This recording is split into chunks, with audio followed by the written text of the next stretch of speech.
এর আলোকে আজকে আমার আলোচনার বিষয় বর্তমান সময়ে ফিতনা সমূহ। বর্তমান সময়ে ফিতনা সমূহ, বিপদ ঝামেলাগুলো, উল্লেখিত বিষয়ের উপরে কোরআন মাজিদ, সহিহ হাদিস, প্রাসঙ্গিক কিছু কথা বলে আলোচনার ইতি টানবো ইনশাআল্লাহ। ওয়া তাওফীকি ইল্লা বিল্লাহ, আলাইহি তাওয়াক্কালতু ওয়া ইলাইহি উনীব। সম্মানিত দ্বীনী ভাতৃমণ্ডলী, ইসলামের দৃষ্টিতে এই রকম একটি বৈঠক অত্যন্ত গুরুত্বপূর্ণ। কতটা গুরুত্বপূর্ণ তা বলে বোঝানো মুশকিল। নবী মুহাম্মদুর রাসূলুল্লাহ সাল্লাল্লাহু আলাইহি ওয়াসাল্লাম বলেছেন, যখন কিছু মানুষ এক জায়গায় একত্রিত হয় আল্লাহকে স্মরণ করার জন্য, অন্য হাদিসে রয়েছে আল্লাহর কালাম তেলাওয়াত হয়। আল্লাহর কালাম কি? জি, কি বলেন তো? কিছু বলবো না প্যাঁচ লেগে যাবে, আবার গালি দিবেন না তো। এই গ্রন্থটার নাম কি? জি, কি লিখা আছে? তা আপনার কোরআন মাজিদ বলছেন যে। সম্মানিত উপস্থিতি, আমরা বর্তমান সমাজের ফিতনা সমূহ নিয়ে কথা বলতে চেয়েছি, তাই না? আমরা সন্ত্রাস দেখেছি নানান ধরনের, কিন্তু আমরা তথ্য সন্ত্রাসের বিষয়ে উদাসীন। তথ্য সন্ত্রাস, সন্ত্রাসের যতগুলো দিক আছে, সন্ত্রাসের যতগুলো শাখা প্রশাখা ডালপালা রয়েছে, তন্মধ্যে সবচেয়ে ক্ষতিকর তথ্য সন্ত্রাস। সন্ত্রাস কি জিনিস বুঝিত? সন্ত্রাস কি জিনিস বুঝিত? যে কোনো উপায়ে কোনো ব্যক্তি, একক বা সংঘবদ্ধ ব্যক্তিকে ভীতু সন্ত্রস্ত করা, অন্যায়ভাবে কোনো পন্থা অবলম্বন করে জাতি, গোষ্ঠী, ব্যক্তিকে ভীত সন্ত্রস্ত করা, ত্রাস সৃষ্টি করা, এর নাম হলো কি? সন্ত্রাস। বুঝাতে পারলাম কি? সন্ত্রাস হতে পারে একজনকে অন্যায়ভাবে প্রহার করলো, এটা কি? সন্ত্রাস। একজনকে অন্যায়ভাবে গুলি করলো, এটার কি? সন্ত্রাস। এক হোক আর একাধিক হোক, অন্যায় পদক্ষেপে ক্ষতি করা, এগুলো কি? সন্ত্রাস। এগুলো সন্ত্রাসের চেয়ে ভয়ঙ্কর সন্ত্রাস কি? কি বলেন তো? তথ্য সন্ত্রাস। ঠিক আছে, তথ্য চুরি একই কথাই, কিন্তু ওটার একটা ভাষা হলো কি? তথ্য সন্ত্রাস। মানে যেহেতু অনেক যুবক আছে, এই জন্য দুটা কথা বলে রাখছি। যুবকদের আয়োজন, আর অনেকগুলো যুবককে দেখছি। তো সন্ত্রাসের একটা ভয়ঙ্কর, সবচেয়ে ক্ষতিকর সন্ত্রাস হলো তথ্য সন্ত্রাস। তথ্য সন্ত্রাস মানে তথ্যের বিকৃতি ঘটিয়ে যে সন্ত্রাসী করা হয়, তথ্যের বিকৃতি ঘটানো, তথ্য চুরি করা, ভুল তথ্য জাতির কাছে পেশ করা, এটাও এক ধরনের সন্ত্রাস, যাকে বলা হয় তথ্য সন্ত্রাস। কারণ কথার কথা, আপনার এই নবাবগঞ্জ উপজেলা, তাই না? দিনাজপুরের একটা জেলা, উপজেলা নবাবগঞ্জ। নবাবগঞ্জ উপজেলার 10টা মানুষকে হত্যা করা হলো। কয়জনকে? 10 জনকে। এটা কি? সন্ত্রাস। অন্যায়ভাবে 10 জন মানুষকে মেরে ফেলে দেওয়া হলো। এটা কি? সন্ত্রাস। কয়টা মানুষ মারা গেল? 10টা। হয়তোবা এর সাথে সংশ্লিষ্ট ঘটনায় আর 2-4-5টা মারা যেতে পারে, প্রতিশোধমূলক কোনো সময় বিভিন্নভাবে হতে পারে। তাহলে সব মিলিয়ে মারা গেল কয়টা? 15টা। নবাবগঞ্জ উপজেলার ইতিহাস বিকৃত করে দেওয়া হলো। ইতিহাস বিকৃত করে দেওয়া হলো। যে ঘটনায় 15 জন মানুষ মারা গেছে, এই ঘটনা এমন ভাবে ইতিহাস তৈরি করে এমন দিকে মন নিয়ে যাওয়া হলো, পরবর্তীতে এটাকে কেন্দ্র করে আরো অনেক রক্তপাত ঘটছে। কত 15 জন যাচ্ছে তার হিসাব নেই। এটা হলো তথ্য সন্ত্রাস। তথ্যের বিকৃতি ঘটিয়ে সন্ত্রাসী করা, এর নাম হচ্ছে কি? তথ্য সন্ত্রাস। বুঝাতে পারলাম কি? যেটা আধুনিক বিশ্বে চলছে। তথ্য সন্ত্রাস 2 ভাবে হতে পারে। একটা হচ্ছে ইলেকট্রনিক্স মিডিয়া, আর একটা হচ্ছে প্রিন্ট মিডিয়া। প্রিন্টের মাধ্যমে যেটা হয়, প্রিন্টের মাধ্যমে হতে পারে লিফলেট, হতে পারে বই পুস্তক, হতে পারে ইতিহাস, হতে পারে উপন্যাস, বা আরো যে কোনো ভাবে লিখনের মাধ্যমে যে তথ্যের বিকৃতি ঘটানো হয়, এর নাম হচ্ছে প্রিন্ট মিডিয়ার মাধ্যমে সন্ত্রাস।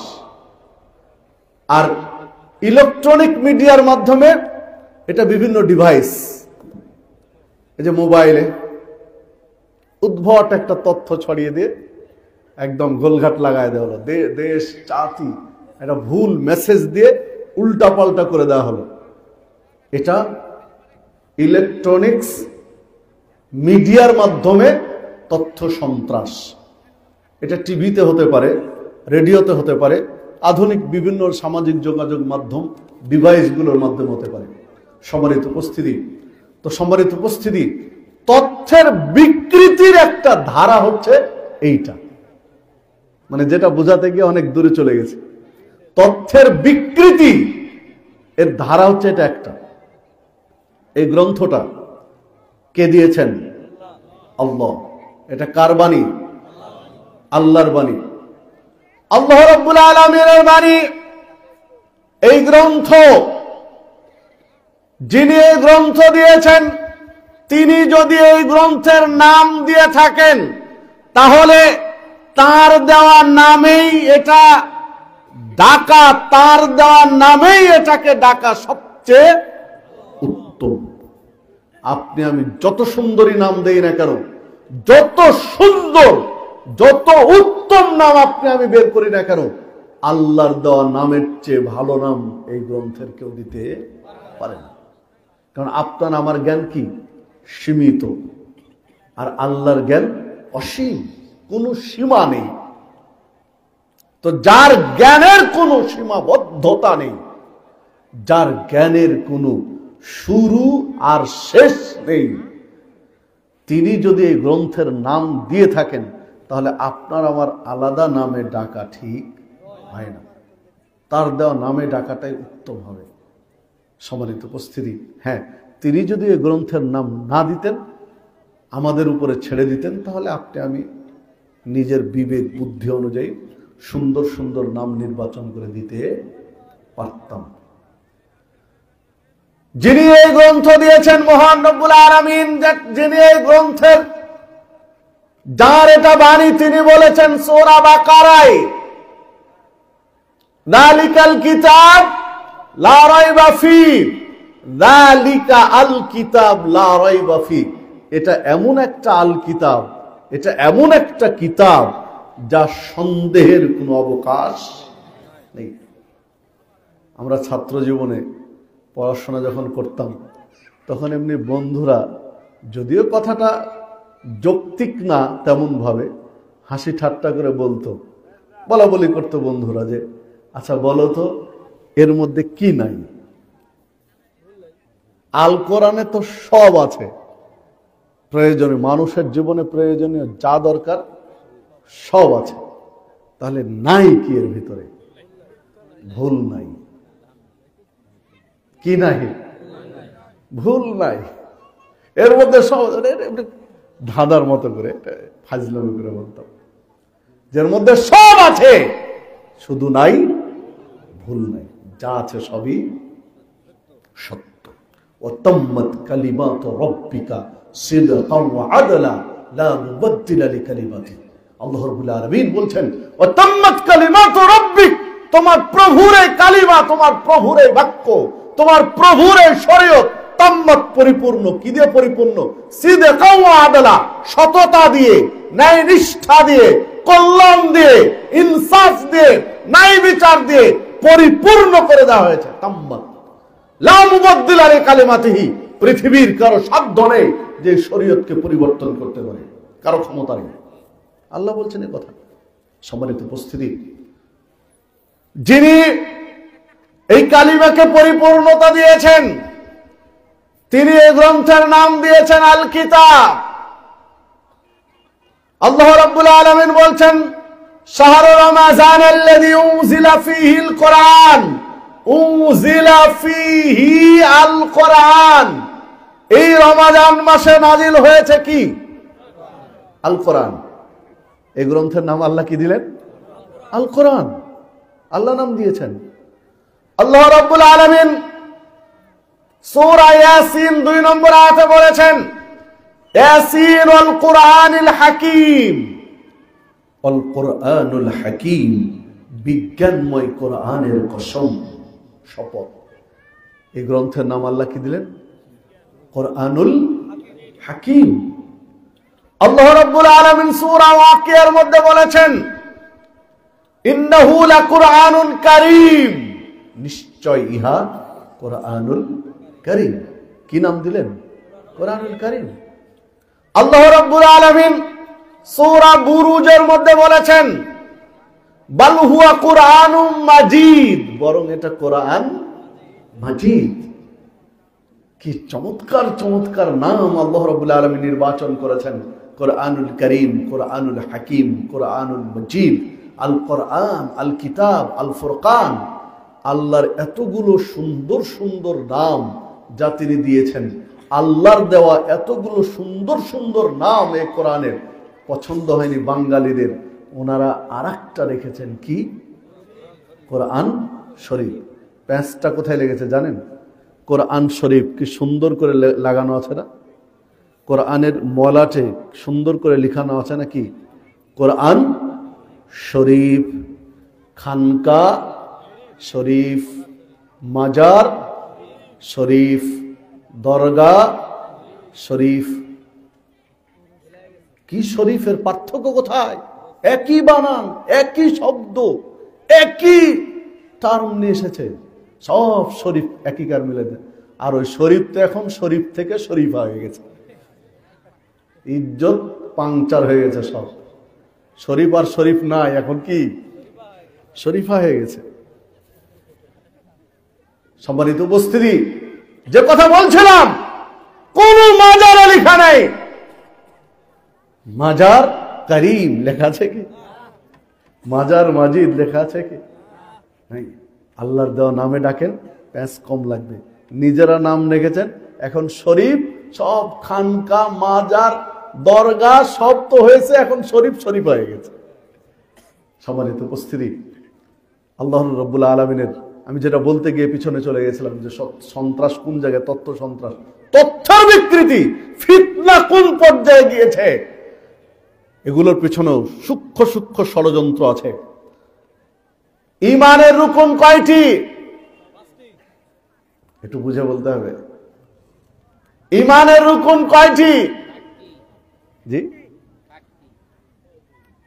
5টি, 7টি, 2টা বেড়ে গেছে। ঈমানের রুকন কয়টি? ইসলাম যেটা বলেছে তলাবুল ইলমে ফরিদা, প্রত্যেক মুসলিমের উপরে জ্ঞান অর্জন করা ফরজ। কতটুকু ফরজ? আসলে আমরা এই জিনিসটা বুঝিনি। মানে আপনার নবাবগঞ্জের সব মানুষকে আলেম হতে হবে কি ফরজ? নবাবগঞ্জের সব মানুষকেই, নারী পুরুষ সকলকেই হাফেজ হতে হবে, এটা ফরজ? তাহলে আল্লাহ রাসূল সাল্লাল্লাহু আলাইহি ওয়াসাল্লাম যে বললেন জ্ঞান অর্জন করা প্রত্যেক মুসলিমের উপরে ফরজ, নারী হোক চাই পুরুষ, ছেলে হোক চাই মেয়ে, প্রত্যেকের উপরে জ্ঞান অর্জন করা ফরজ। এখানে নারী পুরুষকে আলাদা করা হয়নি, শুধু পুরুষরা জ্ঞান অর্জন করবে নারীরা নয়, এটা বলা হয়নি। যিনি মুসলিম তার উপরে জ্ঞান অর্জন করা ফরজ। জ্ঞান কতটুকু ফরজ? তো হলো ইসলামের মৌলিক জ্ঞান, বেসিক জ্ঞান, যেটা ফাউন্ডেশন, যেটা ভূত ভিত্তি, যেটা উদাহরণ হিসাবে বলি, আপনাদের এলাকায় তো দালান বাড়ি তো আছে নাকি? 2 তলা 3 তলা দালান বাড়ি তো আছে। দালান বাড়ি তো বলেন, দালান বাড়ির নিচে কি দেওয়া হয়? ফাউন্ডেশন, ভিত্তি। ফাউন্ডেশন ভিত্তি সবার একই হয়, ডিজাইন চেঞ্জ হয় মাটির উপরে, মাটির নিচে ফাউন্ডেশন সবার এক, সবার এক। উপরে এসে ডিজাইন চেঞ্জ হয়, এক একজন এক এক ডিজাইন নিয়েছেন, এক এক সিস্টেম উঠাচ্ছেন। ইসলাম হচ্ছে এই ভিত্তি, ফাউন্ডেশনটা হবে সকল মুসলিমের এক। এবার উপরে এসে কেউ ডাক্তার হবে, কেউ ইঞ্জিনিয়ার হবে, কেউ ব্যারিস্টার হবে, কেউ প্রফেসর হবে, কেউ ব্যবসা করবে, কেউ চাষাবাদ করবে, যার যা প্রয়োজন সে সেটা করবে, কিন্তু ফাউন্ডেশন ভিত্তি সবার এক থাকবে। ওই জ্ঞানটা হলো ফরজ, সেটা হলো ইসলামের বেসিক নলেজ, যেটা মূল জ্ঞান। তার মুসলিম হিসাবে টিকে থাকার জন্য যে জ্ঞানটুকু জরুরি, তার একটা পাঠ হলো কি ঈমান। ঈমানের রুকুন দেখেন আমরা অনেকেই বুঝি না, কিন্তু ঈমানের রুকুন কয়টি? 6টি।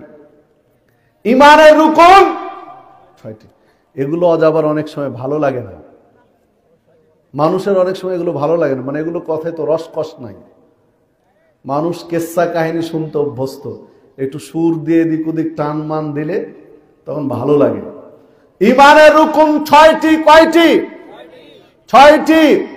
আমানতু বিল্লাহি ওয়া মালাইকাতিহি ওয়া কুতুবিহি ওয়া রুসুলিহি ওয়াল ইয়াউমিল আখির ওয়াল কদরি খায়রিহি ওয়া শাররিহি। তারপরে মিনাল্লাহি তাআলা, তারপরে ওয়াল বাসি বাদাল মাউত। পরের অংশটা বাদ দিতে হবে। মিনাল্লাহি তাআলা ওয়াল বাসি বাদাল মাউত, এটা কোনো জায়গায় ঈমানের রুকুনের আলোচনার সাথে আসেনি। এটা মানুষ জোড়া দিয়েছে, মানুষ লাগিয়ে দিয়েছে। এটাকে বলে তথ্য সন্ত্রাস, তথ্যের বিকৃতি। ধর্মীয় ক্ষেত্রে তথ্যের বিকৃতি ঘটানো হয়েছে এখানে। সম্মানিত উপস্থিতি, জিবরিল আসলেন মানুষের রূপ ধরে রাসূলুল্লাহ সাল্লাল্লাহু আলাইহি ওয়াসাল্লামের কাছে সাধারণ মানুষকে ইসলাম শিখানোর জন্য।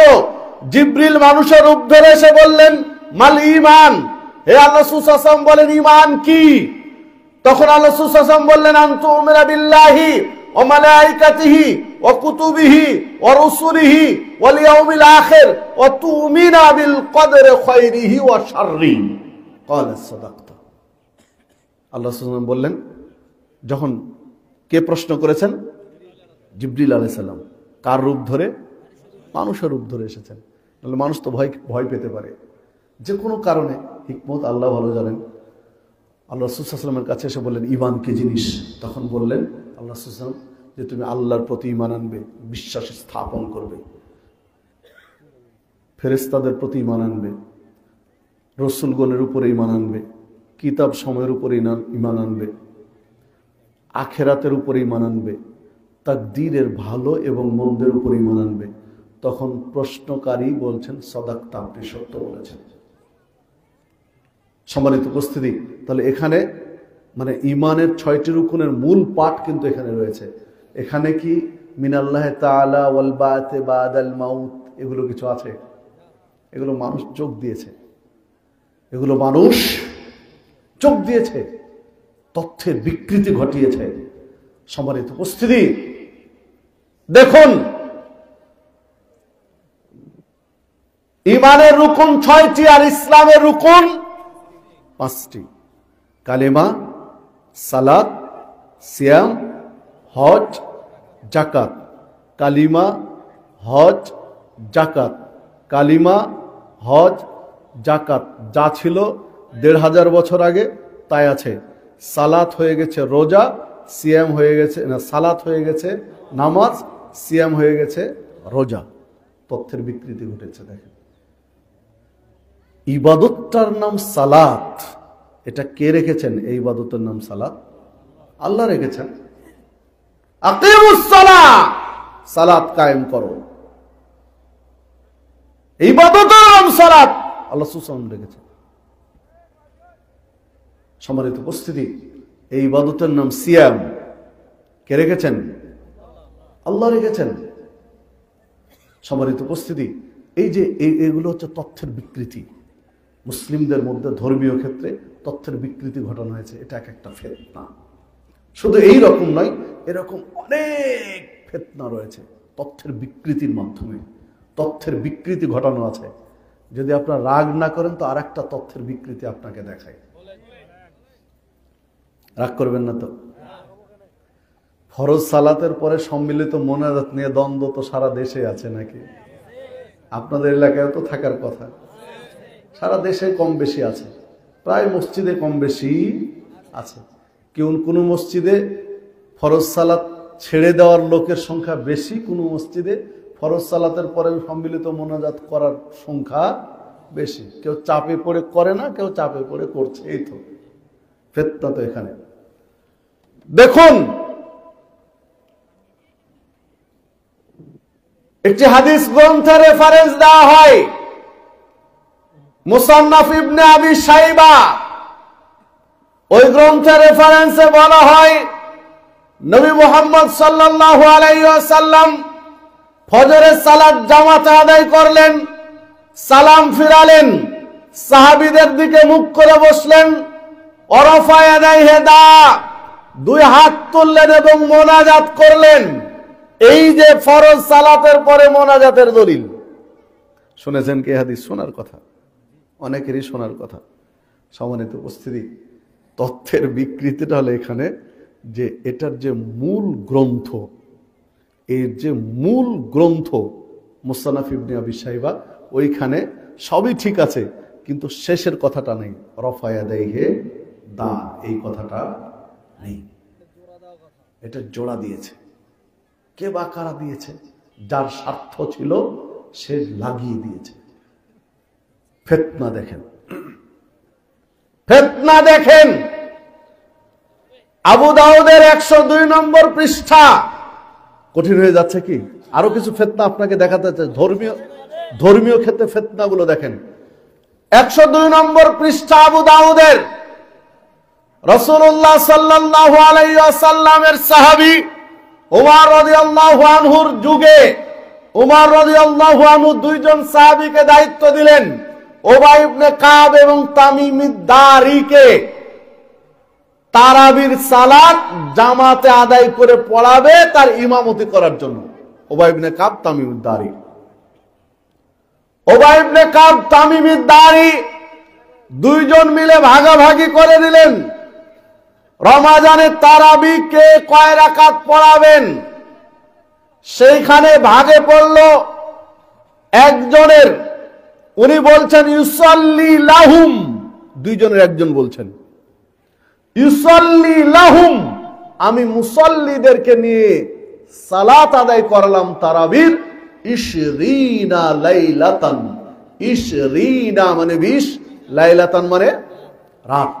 আমি অন্যদেরকে নিয়ে 20 রাত তারাবি পড়ালাম।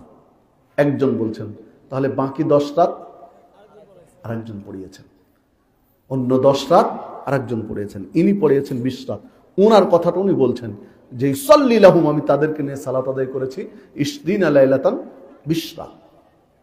সম্মানিত উপস্থিতি, এই হাদিস যখন ভারত উপমহাদেশে এসে দিল্লিতে ছাপানো হচ্ছে মজিদি প্রেস থেকে, তখন এবার যারা 20 রাকাতের পক্ষে, ওনারা দেখলেন যে আবু দাউদ মানে কি সিয়াসিত্তা, যদিও এই কথাটা একটা তথ্য সন্ত্রাস, কুতুবে সিত্তা মানে আসলে সমস্যা যে সর্বাঙ্গে ব্যথা ওষুধ দিব কোথা,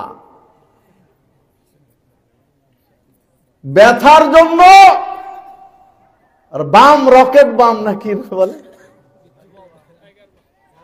টাইগার বাম নিয়ে এসেছেন 10 টাকা 20 টাকা দিয়ে ব্যথার জন্য। এখন গোটা শরীর ব্যথা করছে, কোথায় লাগাবেন আপনি? খাওয়ার ওষুধ না হলে খেয়ে ভালো হতো, গোটা শরীরে প্রভাব পড়তো, এটা তো লাগাতে হবে, কোথায় লাগাবেন? এখন আসলে আমাদের অবস্থা হয়েছে এমন যে বিকৃতি ঘটতে ঘটতে এমন জায়গায় যেখানে হাত দিবেন ওখানেই সমস্যা, কোন জায়গায় হাত দিবেন। এবার এসে যারা 20 রাকাতের পক্ষে, ওনারা দেখলেন কুতুবে সিত্তা প্রসিদ্ধ 6টি হাদিসের গ্রন্থ, এর মধ্যে যদি 20 রাকাত তারাবির দলিল না থাকে তাহলে জনগণকে খাওয়ানো যাবে না, জনগণ মেনে নেবে না। যে বুখারী, মুসলিম, আবু দাউদ, তিরমিজি, নাসাই, ইবনে মাজাহ, কয়টা গ্রন্থ? 6টা। এই 6টা তো মূল। সিয়াসিত্তা বলে যেটাকে, আমরা কুতুবে সিত্তা বলি, সিয়াসিত্তা বলি, মানে সিয়াসিত্তা কথাটা আরেকটা ভুল। সম্মানিত উপস্থিতি, তো কুতুবে সিত্তা 6টি মৌলিক গ্রন্থ, এর মধ্যে 20 রাকাত তারাবির হাদিস নেই, তাহলে জাতিকে কি বোঝানো যাবে? তাহলে যে কোনো কৌশলে 20 রাকাত তারাবি এই 6টা গ্রন্থের মধ্যে ঢুকাতে হবে। এবার ওনারা করলেন কি, নাম বলবো না, দিল্লির আপনার দেওবন্দ মাদ্রাসার একজন মুহাদ্দিস, দেওবন্দ মাদ্রাসার মুহাদ্দিস, চিন্তা করতে পারেন, উনি দিল্লিতে যখন এই আবু দাউদ ছাপাতে গেলেন, ছাপাতে গিয়ে এবার করলেন কি, ফুটনোট বলে, ফুটনোট, সারাহ বলে আরবিতে। যারা মাদ্রাসায় পড়েছে তারা ভালো জানবেন, আর জেনারেল শিক্ষিতরা ফুটনোট ভালো বুঝবেন। তো এখানে ফুটনোট আছে কি না? নেই। তো ফুটনোট সারা। এবার উনি করলেন কি, আবু দাউদের ওই হাদিসে 20 লাইলাতান, 20 রাত্রি আমি মুসাল্লিদেরকে নিয়ে তারাবি পড়িয়েছি, এই জায়গায় একটা টিকা লিখলেন। টিকা লিখে সারা, নিচে যে ফুটনোট ব্যাখ্যা লিখে ছোট ছোট করে, ওই ব্যাখ্যাতে লিখলেন অফি রিওয়ায়াতিন, অন্য বর্ণনায় রয়েছে 20 রাকাতান, 20 রাকাত তারাবি পড়িয়েছে। রাত হয়ে গেল, এবার কি রাকাত। ওস্তাদ যখন মারা গেলেন, যে ওস্তাদ ফুটনোট ব্যাখ্যাতে 20 রাতকে 20 রাকাত করে রেখেছে, এই ওস্তাদ মারা যাওয়ার পরে এবার ছাত্র যখন দায়িত্বশীল হলো, তখন ছাত্র দেখছে ওস্তাদ তো খেয়াল করেছে কি করেনি, এইটা এখানে না দিয়ে ভিতরে ঢুকিয়ে দেয়। এবার ওই ফুটনোটের জিনিস, ব্যাখ্যার জিনিস নিয়ে মূল হাদিসের মধ্যে দিয়ে দিলেন, ইউসাল্লি লাহুম 20 রাকাতান, আমি মুসল্লিদেরকে নিয়ে 20 রাকাত তারাবি পড়িয়েছি। ওয়াফি রিওয়ায়াতিন, আর ফুটনোটে ব্যাখ্যাতে নিয়ে চলে গেলেন 20 লাইলাতান, 20 রাত। যেমন নবন রয়েছে 20 রাত, ফুটনোট কয়জন পড়ে, ব্যাখ্যা কয়জন পড়ে। এই যে আপনার বড় বড় পোস্টার, এই যে পোস্টার, এই পোস্টারে যে বড় নামগুলো পড়ে, ছোট নামগুলো কয়জন পড়ে? ছোট নামগুলো পড়ে ওরাই যার নাম আছে না নেই। আমার নামটা দিয়েছে না দেয়নি? বলেন, ভুল বললাম? যেটা বাস্তবতা সেটা বলছি। আমার নাম থাকার কথা অতিথির মধ্যে, নাম দিয়েছেন আর নাই দিন, উনি একদম একটা একটা করে দেখেন। আর না হলে আমার যে অনুসারী, আমাকে আদর্শ হিসেবে মানে, নেতা হিসেবে মানে, ও দেখে যে আমার নেতার নামটা আছে কিনা। বাস্তবতা আপনারা দেখেন তো, আপনারা যতজন আছেন কয়জন এগুলো সব নাম পড়েছেন? এখানে এই ছোট নামগুলোর কথা বলছি, বড়গুলো সবাই পড়েছেন, উপরের যে নামগুলো আছে। এটা বাস্তবতা। ঠিক হাদিসের এই ফুটনোট থাকে, ছোট ছোট ছোট ছোট করে ব্যাখ্যা লিখা থাকে। যারা হাদিসে মাহের, মানে জ্ঞানের পোকা যাদেরকে বলায়, জ্ঞানের পোকা, এরা দেখে কোথায় ছোট খাটো কোথায় কি আছে, ওরা পড়ে। সাধারণত 90 কেন 95% ছাত্র ওই ব্যাখ্যাগুলো পড়তে যায় না। জিজ্ঞাসা করেন মাদ্রাসা ছাত্রদেরকে, পড়ে না ওগুলো। যারা একদম পোকা, বইয়ের পোকা, ওরা সব ছোট খুঁটে খুঁটে পড়ে ছোট ছোট কি লেখা আছে এখানে। এবার উনি করলেন কেউ ফুটনোটের মধ্যে মূল এবারত নিয়ে চলে গেলেন, আর হাদিসে চলে আসলো 20 রাকাত। মূল হাদিসের কথা 20 রাত চলে গেল ফুটনোটে, ছোট ছোটর ভিতরে, আর বড়র ভিতরে থেকে গেল কি 20 রাকাত। এই যে ওস্তাদ এবার দার্স দিচ্ছে, সারা দেশ কাঁপাচ্ছে, এই যে কুতুবে সিত্তাতে 20 রাকাত। বুঝাতে পারলাম কি? এই দলিল ছাড়া, এই একটা দলিল ছাড়া সেকেন্ড কোন দলিল দেখাতে পারবে না যে কুতুবে সিত্তাতে 20 রাকাতের কথা আছে। আর এটাও তো আছে তো মরার উপরে খাড়ার ঘা, মানে মরা গরু আবার জবাই করা হয়েছে। কারণ কত কায়দা করে আনা হয়েছে, বুঝতে পারলেন তো? ফিতনা, এটা এক একটা ফিতনা, তথ্য সন্ত্রাসের ফিতনা, তথ্য সন্ত্রাসের ফিতনা। সম্মানিত উপস্থিতি, দেখুন এই এক ফিতনাতে দেশের মানুষ জর্জরিত, তথ্যের বিকৃতি। দেশের কথা যদি বলি তাহলে তো পক্ষে বিপক্ষে যাবে। স্বাধীনতা নিয়ে তথ্যের বিকৃতি চলছে না? চলে না? চলে না? স্বাধীনতার ঘোষক, স্বাধীনতা কে ঘোষণা দিয়েছে আছে না? যখন যে দল ক্ষমতায় আসে উনি ওনার পক্ষে তথ্য দিয়ে থাকেন। আরে ভাই, দেশ সবার, এই দেশ সবার, কোনো একটা দলের নয়, আপামর জনতা সবার এই দেশ। তথ্যের বিকৃতি কেন ঘটাবো? ইতিহাসের বিকৃতি কেন ঘটাবো? ইতিহাস ইতিহাসই। কোন জাতির ইতিহাস বিকৃত করা ওই জাতিকে হত্যা করার শামিল।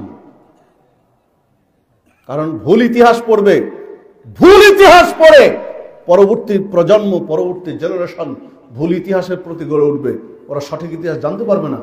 ইতিহাসের বিকৃতি ঘটা একটা জাতিকে হত্যা করার মতো। কিন্তু হয়েছে না? হয় না? হয়। আপনি যদি বলেন সঙ্গত কারণে professor doctor Asadullah Ghalib sir, Ahle Hadith আন্দোলনের মহতারাম আমিরে জামাত, ওনার প্রতিষ্ঠানে আমি 7 বছর চাকরি করেছি। এই সময় আমার একটা সাবজেক্ট ছিল ইতিহাস, আমাকে পড়াতে দেওয়া হয়েছিল ইতিহাস উপর ক্লাসের। তো ওই সময় সরকার চেঞ্জ হলো, সরকার চেঞ্জ হয়েছে, তো ওই আগের বছরের ইতিহাস কারো কাছে আছে, কারো কাছে আছে, আর কেউ নতুন ইতিহাস, মানে বই সবার তো চেঞ্জ হয়নি, কেউ পুরনো বই পেয়েছে, কেউ নতুন বই পেয়েছে। এখন পড়াতে গিয়ে দেখছি পুরনো বইয়ের ইতিহাস এক, নতুন বইয়ের ইতিহাস আর। আমার বাস্তব কথা বলছে, ছাত্রদেরকে দেখালাম, দেখো এই জাতি কি করে উন্নতি ঘটাবে। দেখো ওটা গত বছর প্রিন্ট, এটা এবার নতুন বছর প্রিন্ট, 2 জায়গার ইতিহাস 2 রকম। ইতিহাস কি 2 রকম হয়েছে? 71-এর বলেন, 52-র বলেন, এই যে কি 24-এর 5-এর বলেন, ইতিহাস তো ইতিহাসই। ইতিহাস কি 2 রকম 3 রকম হয়েছে? ইতিহাস তো একটাই, পক্ষে যেতে পারে অথবা বিপক্ষে যেতে পারে। এই তথ্যের বিকৃতি এক ধরনের ফিতনা। তথ্যের বিকৃতি ঘটানো যাবে না, তথ্য না তাই বলতে হবে। তথ্যের বিকৃতি ঘটানোর সুযোগ নেই। এই ফিতনায় জাতি জর্জরিত। অনুরূপার একটা ফিতনা হচ্ছে নারীর ফিতনা। কিসের ফিতনা? নারীর ফিতনা। তথ্যের বিকৃতি যদি আরো কিছু দেখতে চান তাহলে আমার একটা বই আছে, হয়তো স্টেজেও পাওয়া যেতে পারে শেষে, তথ্য সন্ত্রাস। তথ্য সন্ত্রাস ও জঙ্গিবাদ ইসলামী দৃষ্টিকোণ, এই মর্মে অনেকগুলো তথ্য নিয়ে আসার চেষ্টা করেছি। আন্তর্জাতিকভাবে মুসলিমদেরকে তথ্যের বিকৃতি করে কিভাবে ঘায়েল করা হয়েছে, এই ইতিহাসগুলো একটু পড়লে আপনি বুঝতে পারবেন। দ্বিতীয়ত দেখুন, নারী জনিত ফিতনা। নারীকে ফিতনা হিসাবে তুলে ধরা হয়েছে। নবী মুহাম্মদ সাল্লাল্লাহু আলাইহি ওয়াসাল্লাম বলেছেন, আবু সাঈদ খুদরি রাদিয়াল্লাহু আনহু বলেন, তোমরা দুনিয়া থেকে সাবধান থাকো, নারী থেকে সাবধান থাকো। দুনিয়ার বিষয়ে সাবধান সতর্ক হও, নারীর বিষয়ে সাবধান সতর্ক হও। ফাইন্না আউওয়ালা ফিতনাতা বানি ইসরাইল কানাত ফিন নিসা।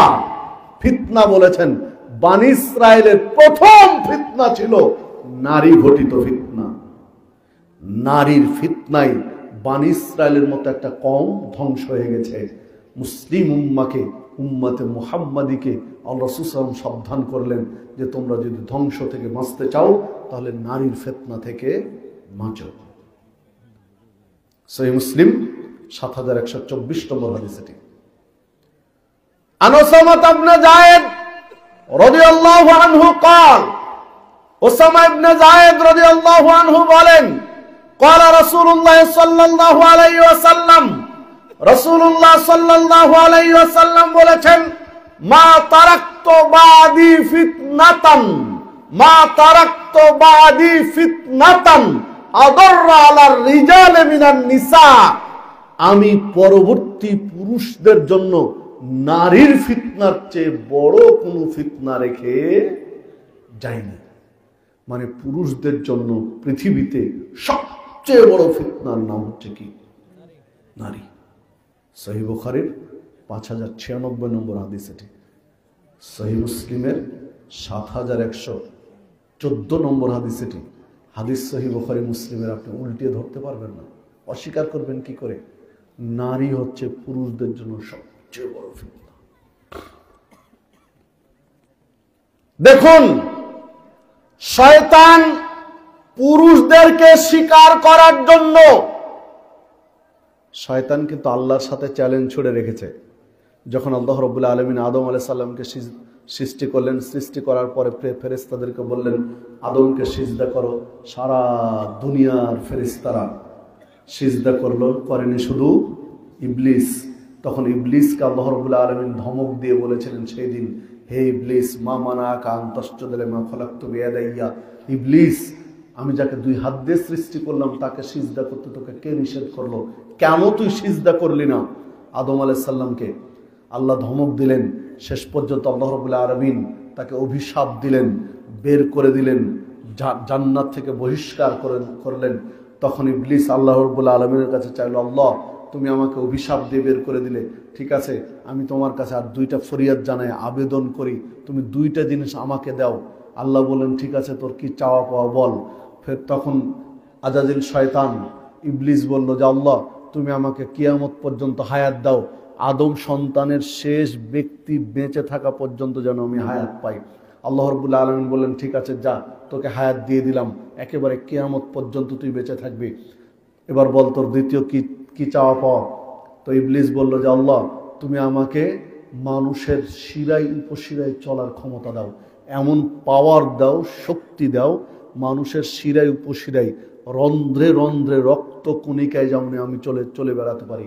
আল্লাহ রাব্বুল আলামিন বলছেন ঠিক আছে যা, তোকে এটাও দিলাম, তুই মানুষের শিরা উপশিরায় চলতে পারবি। পাওয়ার পেয়ে গেল দুইটি, হায়াত পেল কিয়ামত পর্যন্ত, পাওয়ার পেয়ে গেল মানুষের শরীরের ভিতরে ঢুকে রক্তের সাথে মিশে যাওয়ার, শিরায় উপশিরায় চলার।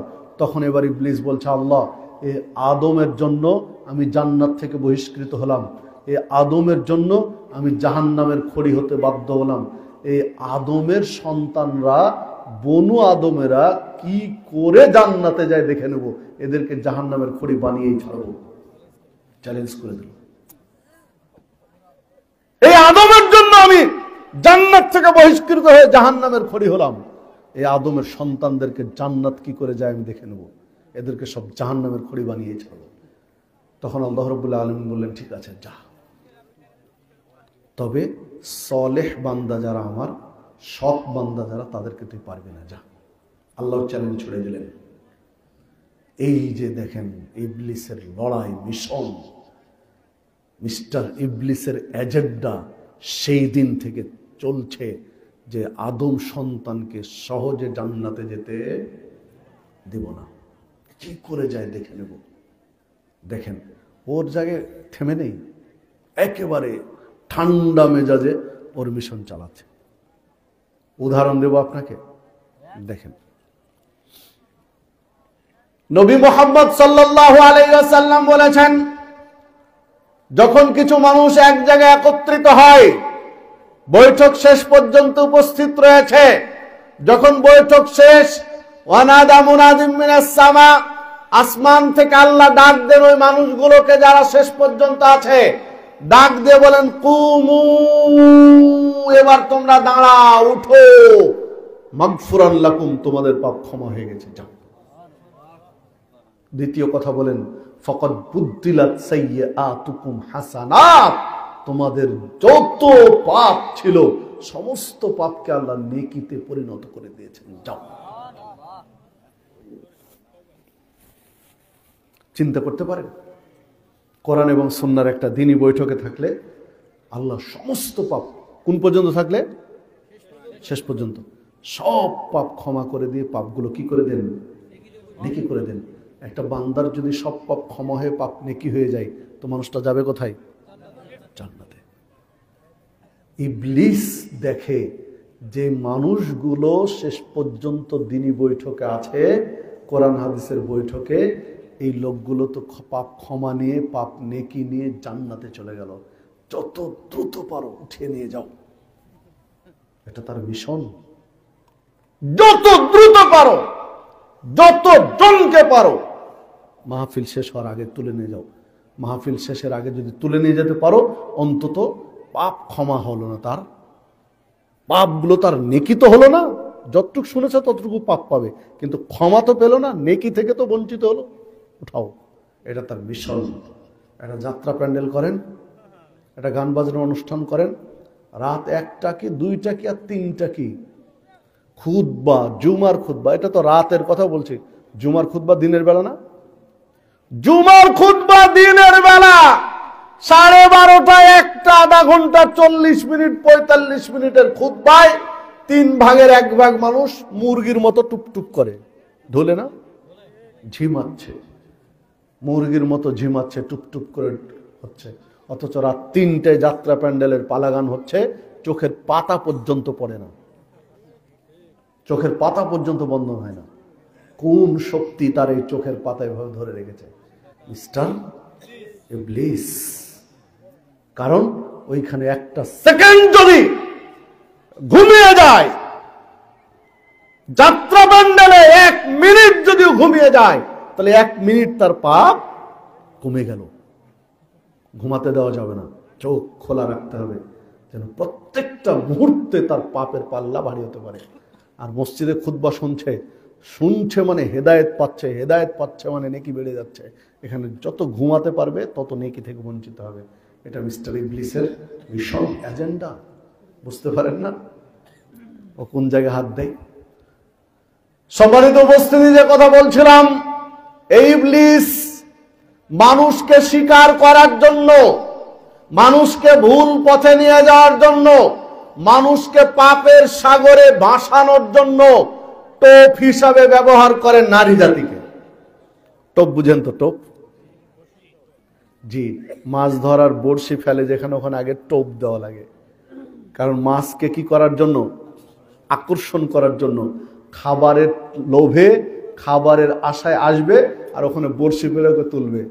তো একজন মাছ শিকারী যেমন মাছের টোপ ব্যবহার করে, ইবলিস মানুষকে, উম্মতে মুহাম্মাদিকে জাহান্নামের খড়ি বানানোর জন্য টোপ হিসেবে ব্যবহার করে নারীদেরকে। এটা আমার কথা নয়,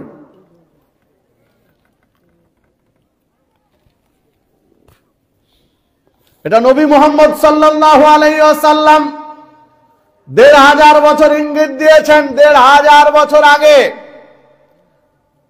যে ইন্নাল মারাতা তুকবিলু ফি সূরাতিশ শায়তান ওয়া তুদবিরু ফি সূরাতিশ শায়তান, একটা নারী যখন রাস্তায় বের হয় বোরকা ছাড়া, হিজাব ছাড়া, তখন শয়তানের আকৃতিতে যায়, শয়তানের আকৃতিতে আসে।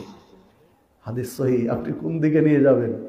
ডাইরেক্ট বলেছেন শয়তানের সূরাতে যায়, শয়তানের সূরাতে আসে।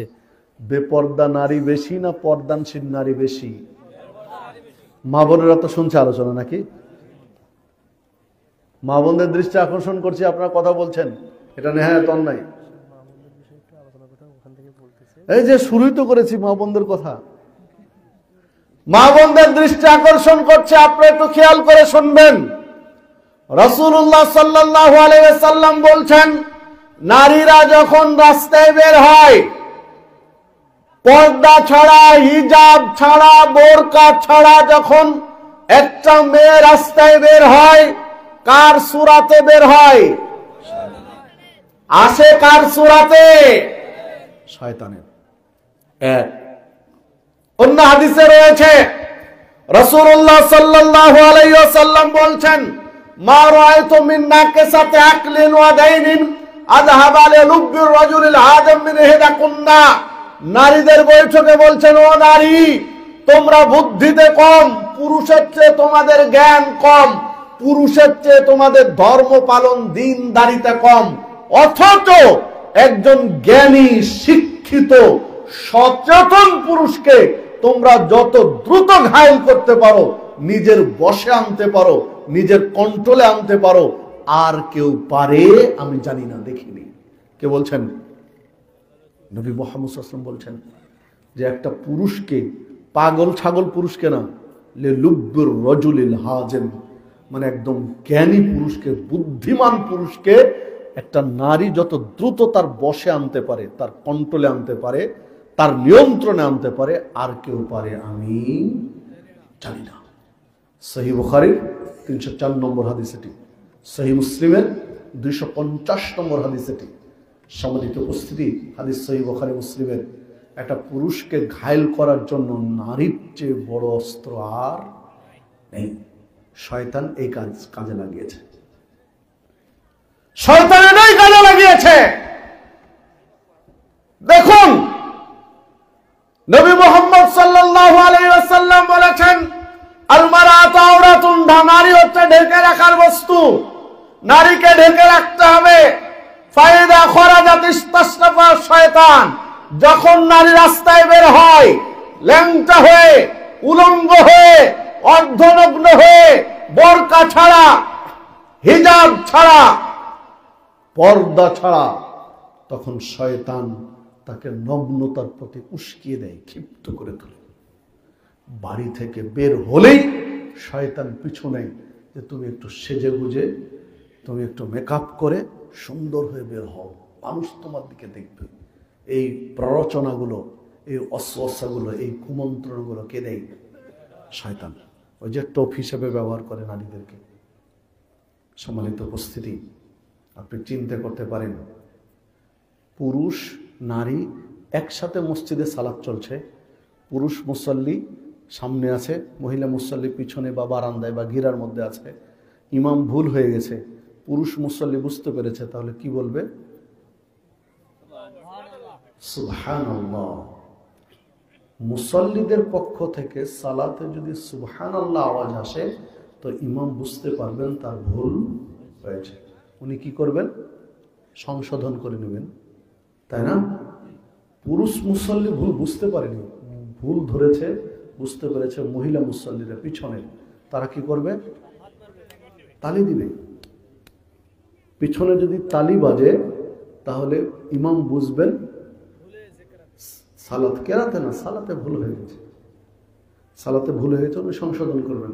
সম্মানিত উপস্থিতি, আপনি চিন্তা করতে পারেন যে সালাত এমন একটা ইবাদত, তাকবীরে তাহরিমা দিয়ে শুরু হয়নি।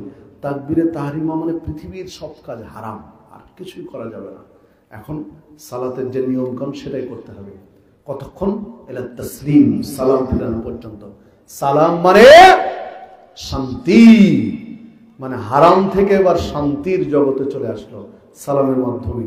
তো সালাম, তাকবীরে তাহরিমা থেকে সালাম ফিরানো পর্যন্ত কোনো কাজ, ব্যক্তিগত, জাতীয়, আন্তর্জাতিক কোনো কাজ করার সুযোগ নেই সালাতের নিয়ম কানুন ছাড়া। এই হারামের এরিয়াতে, এই হারামের মধ্যে থেকে একটা নারীকে সুবহানাল্লাহ বলতে দেয়নি। কি বলতে দিয়েছে? কথা বলতে দেয়নি। কেন কথা বলতে দেয়নি? এই হাদিসের ব্যাখ্যা করতে গিয়ে কোন মুহাদ্দিস উল্লেখ করেছেন যে নিগুড় তত্ত্ব হলো যে মেয়েদের কণ্ঠ কারো কারো এত সুন্দর, কণ্ঠে এত মায়াবী সুর আছে যে কোনো মেয়ের যদি এরকম মায়াবী কণ্ঠ থাকে, আর যদি ওই কণ্ঠেও বলে সুবহানাল্লাহ, তাহলে যুবকদের সালাত সুবহানাল্লাহ উড়িয়ে নিয়ে চলে যাবে, আকৃষ্ট করবে। জি, এক সুবহানাল্লাহ ডজন খানেক সালাত শেষ যুবকের, ডজন খানেক যুবকের সালাত উড়ে গেছে এক সুবহানাল্লাহ। ও তখন আর সালাতে মন ধরে রাখতে পারবে না। সালাত তো এমন একটা ইবাদত যে কোনো জিনিস ভুলে গেছেন সালাতে দাঁড়ান, বাজার করতে গিয়ে ভুলে গেছেন কি কি বাজার, সালাতে দাঁড়ান, দেখেন মনে হয়ে যাবে। দুনিয়ার সব কথা মনে হয় কোথায়? এই এজেন্ডা কার? মিস্টার ইবলিস। আল্লাহ রাসূল সাল্লাল্লাহু আলাইহি ওয়াসাল্লাম বলেছেন, মুমিন মুসলিমিন ইয়াতাওয়াদ্দা ফায়াসুন ওযুহু, কেউ যদি সুন্দরভাবে ওযু করে, তুম্মা ইয়াকুমু, অতঃপর দাঁড়ায়, ওয়া ইউসাল্লি রাকাতাইন, 2 রাকাত সালাত আদায় করে। সুন্দরভাবে ওযু করেছে, দাঁড়িয়ে 2 রাকাত সালাত আদায় করে, মুকবিলুন আলাইহিমা বিকলবিহি ওয়া ওয়াজহিহি, আর এই 2 রাকাত সালাতে তার কলব, তার অন্তর এবং তার চেহারা শতভাগ আল্লাহর দিকে মনোনিবেশ করে দেয়, তাহলে ওয়াজাবাত লাহুল জান্নাহ, ওর জন্য জান্নাত ওয়াজিব হয়ে গেল। আপনি 2 রাকাত সালাত পড়ছেন, এই 2 রাকাত সালাতে তাকবীরে তাহরিমা থেকে নিয়ে সালাম ফিরানো পর্যন্ত যদি 1 সেকেন্ডের জন্য অন্য কোনো আপনার খেয়াল না থাকে, সির্ফ আল্লাহর সন্তুষ্টি, কান্নাকা তারাহু ফাইন লাম তাকুন তারাহু ফাইন্নাহু ইয়ারা, এমন ভাবে সালাত পড়ছে যেন আল্লাহকে দেখছে, না হলে আল্লাহ তাকে দেখছে। একেবারে শতভাগ আল্লাহর দিকে মনোনিবেশ করে 2 রাকাত সালাত যদি পড়তে পারে, জান্নাত ওয়াজিব হয়ে যায়। হাদিস সহিহ মুসলিমে। শয়তান দেখে যে না, জান্নাত যেন ওয়াজিব না হয়, 1 সেকেন্ডের জন্য যেন এদিক ওদিকে নিয়ে যেতে পারে। 1 সেকেন্ডের জন্য, 5 সেকেন্ডের জন্য যদি সালাতে ওর মনোযোগটা অন্যদিকে নিয়ে যেতে পারে, তাহলে জান্নাত ওয়াজিব থেকে বাদ হয়ে গেল। এটা হলো তার এজেন্ডা। সম্মানিত উপস্থিতি, তো যে কথা বলছিলাম, এই সালাতের মধ্যে একটা নারীকে সুবহানাল্লাহ বলতে দেয়নি, হাতে তালি দিতে বলেছে। সুবহানাল্লাহ বলা যাবে না, হাতে তালি দিতে হবে। মানে মেয়েদের কণ্ঠে পর্দা আছে, বুঝাতে পারলাম কি? কণ্ঠে পর্দা আছে। যদি কণ্ঠে পর্দা না থাকতো তাহলে সুবহানাল্লাহ বলার সুযোগ দেওয়া হতো। সুযোগ দেওয়া হয়নি, মানে কণ্ঠ পুরুষের সামনে উঁচু করতে পারবে না। আর এখন নাকি মহিলা ওয়ায়েজিন, মহিলা বক্তা, কিয়ামতের আলামত দেখতে আপনি হাদিস কোরআন খুঁজছেন, ওই বক্তা, মহিলা বক্তা আবার কিয়ামতের আলামত নিয়ে ওয়াজ করছে। আর ও নিজেই তো একটা আলামত, ও তো নিজেই একটা কিয়ামতের আলামত, ও আবার কিয়ামতের আলামত নিয়ে ওয়াজ করছে। কি দিয়ে জাতিকে বলবে? খতিব সাহেব মেম্বারে দাঁড়িয়ে বলছে, কুল্লু বিদআতিন দালালাহ, প্রত্যেকটা বিদআত হলো ভ্রষ্টতা, ও কুল্লু দালালাতিন ফিন্নার, আর প্রত্যেকটা বিদআতের পরিণাম হলো জাহান্নাম। বলতে বলতে কোন মুসল্লি এসে সালাতে দাঁড়াতে চাচ্ছে, থামেন, সালাত পড়তে হবে না, সুন্নাত। যখন লাল বাতি জ্বলবে তখন পড়বেন। বলছে না? একটু আগে বললো যে প্রত্যেক বিদাতের পরিণাম, ও নিজে এক বিদাত, আবার ও আর এক বিদাত খাড়া করছে। কি দিয়ে বুঝাবেন? বিদাত নিয়ে সতর্ক করছে জাতিকে, আর অথচ নিজেই কি করছে? বিদাত করছে। ইনি যেমন এক প্রকারের, ঠিক ওই মহিলা ওয়াজ করছে আবার কি কিয়ামতের আলামত দিয়ে, ও তো নিজে এক কিয়ামতের আলামত। সম্মানিত উপস্থিতি, যে কথা বলছিলাম, মা বোনদের দৃষ্টি আকর্ষণ করব, পর পুরুষের সামনে আপনি উঁচু গলে কথা বলতে পারবেন না। এটা শিষ্টাচার বহির্ভূত, নিয়ম বহির্ভূত, কারণ আপনার কণ্ঠে পর্দা আছে। যে কথা বলছিলাম, এই জন্যই দেখুন যত ধরনের গান আছে, মানে নারীর কণ্ঠ জরুরি। গান মানে নারীর কণ্ঠ লাগবে, না হলে গান জমে না। যত নাটক, নভেল, সিনেমা যা আছে, মানে নারীর চরিত্র অবশ্যই লাগবেই, না হলে জমে না। কারণ এটা তো টোপ, পুরুষকে আকৃষ্ট করা যাবে না নারী ছাড়া। নাটক একটা নাটক হোক, যে সব মানে পাঠ যারা করছে সব ছেলে, দেখেন কেউ দেখবেই না, বাস্তবতা। মানে নারী হচ্ছে পুরুষের জন্য টোপ, তাকে নষ্ট করার জন্য। একটা ছেলেকে নষ্ট করতে চাচ্ছেন, 5-10টা পুরুষ লাগিয়েছেন, নষ্ট করা যাচ্ছে না। এত লাগবে না ভাই, একটা মেয়েকে ওর পিছনে লাগিয়ে দেন, 3 দিন সময় নেবে না, 3 দিন ওর পিছনে ঘুরবে, এবার 3 বছর মেয়েটার পিছনে ঘুরাবে, 3 দিন ওর পিছনে ঘুরবে ছেলেটার পিছনে, তারপর থেকে 3 বছর ছেলেটাকে ওর পিছনে ঘুরাবে, পাগলের মতো করে ঘুরাবে। কি ঘুরাবে না? আপনি ঘুরেছিলেন নাকি? জি, কারণ হাদিস তো আপনাকে শোনালাম। আমাদের এত কিছু লাগে না, আমাদের এত কিছু লাগে না। আমরা ইতিহাস তৈরি করে থুয়েছি রাজশাহী বিশ্ববিদ্যালয়ে। যান, ইতিহাস খুঁজে আসেন, ইতিহাস খুঁজে রেকর্ড করে রেখেছি।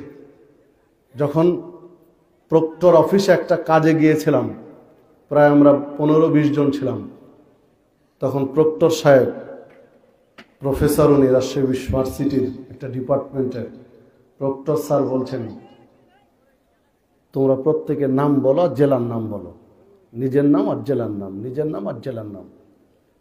বলছে আশ্চর্য, আমরা তোমাদের দেখে মনে হলো যে এক অঞ্চলের তোমরা হতে পারো। কেন স্যার, কোনো সমস্যা? যে তোমাদের মানে কৃষ্টি কালচার একই রকমই। মানে স্যার কোনো সমস্যা? বলছে না, সবগুলোর দেখছি দাঁড়িয়ে আছে, কারো দাঁড়ি কাটা না, চাচা না, সাইজ করা না, যেরকম আল্লাহ দিয়েছে ওভাবে থেকে গেছে। আবার সবগুলোর প্যান্ট দেখছি, প্যান্ট বা পায়জামা যেটাই পরে আছে সবগুলো টাকনুর উপরে আছে। রাজশাহী ভার্সিটিতে তোমরা পড়ো, আবার বলছো তুমি মাস্টার্সে, তুমি 4th ইয়ারে, তুমি 3rd ইয়ারে, মানে তোমরা সিনিয়র, অথচ প্যান্ট টাকনুর উপরে, সবার কারো দাঁড়ি কাটা নেই, অথচ এক জেলারও না, এক অঞ্চলের না, এক একজন এক এক জেলার। এটা কি করে হলো? স্যার বলতেছেন এটা কি করে হলো? আমরা একটা প্রয়োজন নিয়ে গেছিলাম আর কি। স্যার বললো ঠিক আছে যাও, তোমাদের দাবি মেনে নিলাম। মানে অবাক হয়েছিলেন। তো যে কিছু কিছু বক্তা আছে না, ভার্সিটির মাল, আমরা তো আর বলতে পারি না, কারণ অত নিচে তো নামতে পারি না। আমরাও ভার্সিটিতে পড়েছি। স্যাররা এখনো বেঁচে আছেন। যদি কোনো ধরনের রিপোর্ট না, আমরা 1-2 জন না, আমি ডক্টর মোজাফফর বিন মহসিন চেনেন, আমার ক্লাসমেট, আমাদের স্যার, একজন স্যার ছিলেন, আমাদের পিএইচডির সুপারভাইজার ছিলেন, মারা গেছেন, আহলে হাদিস মানুষ অবশ্য। স্যারকে জান্নাতবাসী করুন আল্লাহ। তো স্যার অনেক সিনিয়র, অনেক সিনিয়র মানুষ। তো ছাত্রদেরকে খুব স্নেহ করতেন, খুব ভালোবাসতেন, মানে ভালোবাসার কারণে তুই বলতেন আর কি।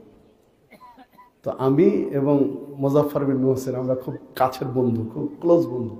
তো আমাদেরকে অনেক সময় মানে স্যার বেশি ভালো স্নেহ করে তুই বলতেন। তো স্যার একদিন বলছেন যে শুধু দেখতে বাকি আছে তোরা 2 জন একসাথে মরিস কিনা। কারণ হলো আমাদের আলিম একসাথে, ফাজিল একসাথে, কামিল একসাথে, অনার্স একসাথে, মাস্টার্স একসাথে, এমফিল একসাথে, পিএইচডি একসাথে, এমফিলের সেমিনার একসাথে, পিএইচডির সেমিনার একসাথে, এমফিলের সুপারভাইজার একসাথে, পিএইচডির সুপারভাইজার একজনই, কো সুপারভাইজার একজনই, সব কিছুই একই। তখন একদিন বলছে যে তোরা 2 জন একসাথে মরিস কিনা শুধু দেখতে বাকি থাকলো। সম্মানিত উপস্থিতি, জান আমাদের ক্লাসমেট আছে কুড়িগ্রামে একজন, হাশেম আলী, কুড়িগ্রামে এক মাদ্রাসার, ফাজিল মাদ্রাসার লেকচারার। আমাদের বন্ধু একজন আছেন আব্দুল আলিম মাদানী, হাটাবো মাদ্রাসার প্রিন্সিপাল। এরকম ডজন খানিক দেখাতে পারবো আমরা ক্লাসমেট, সব ভার্সিটিতে পড়া। শুধু এটা এখন নয় যে পরে আমাদের এই গেট আপ, জি না, ভার্সিটিতে পড়া অবস্থা আমাদের এই গেট আপ। এটা নিজের গর্ব করার জন্য না, যুবকদেরকে অনুপ্রেরণার জন্য, যোগানোর জন্য বলছি। সম্মানিত উপস্থিতি, সম্ভব তুমি ভার্সিটিতে পড়ো না, যেখানে পড়ো, তুমি তোমার সংস্কৃতি নিয়ে বাঁচো। কেন তুমি ইহুদি খ্রিস্টানদের সংস্কৃতি নিয়ে বাঁচবে? এটা এক ধরনের ফিতনা। কারণ আমি মুসলিম, আমাদের নিজস্ব সংস্কৃতি আছে। মুসলিম ভিখারির জাতি নয়, ভিক্ষুকের ধর্ম ইসলাম নয় যে অন্যের কাছ থেকে সংস্কৃতি ভিক্ষা করতে হবে। ইন্নাদ দীনা ইনদাল্লাহিল ইসলাম, ইসলাম পরিপূর্ণ জীবন ব্যবস্থা। আল্লাহর নিকটে মনোনীত জীবন ব্যবস্থা। ইসলামের সংস্কৃতি আছে, ইসলামের অর্থনীতি আছে, ইসলামের রাজনীতি আছে, ইসলামের সামাজিক জীবন আছে, সবকিছু রয়েছে ইসলামের। কোন জিনিস অন্যের কাছ থেকে ধার নিতে হবে না। তুমি শিখো, বাস্তবায়ন করো, ঝামেলা শেষ। সম্মানিত উপস্থিতি, আর একজন যদি দাড়ি কেটে, দাড়ি চেচে, ক্লিন শেভ করে অন্য 5-8টা গোলাম হতে পারে ইহুদি খ্রিস্টানদের, ও ইহুদি খ্রিস্টানদের সংস্কৃতির ধারক বাহক হতে পারে, তো আমি দাড়ি রেখে দিয়ে মুহাম্মদ সাল্লাল্লাহু আলাইহি ওয়াসাল্লামের সংস্কৃতি ধারক বাহক হতে পারি না?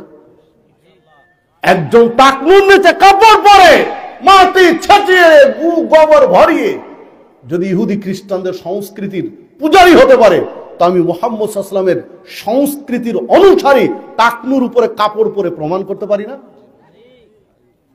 একজন হাতের নখ বাজ পাখির মতো, কুকুর শ্রীগালের মতো বড় করে রেখে যদি অমুসলিমদের সংস্কৃতি লালন করতে পারে, তাহলে প্রত্যেকটা নবীর সুন্নাহ হলো নখ কেটে ছোট রাখা। প্রত্যেকটা নবীর সুন্নাহ, প্রত্যেকটা নবীর 5টা বৈশিষ্ট্য ছিল, তার মধ্যে একটা হলো নখ ছোট রাখবে।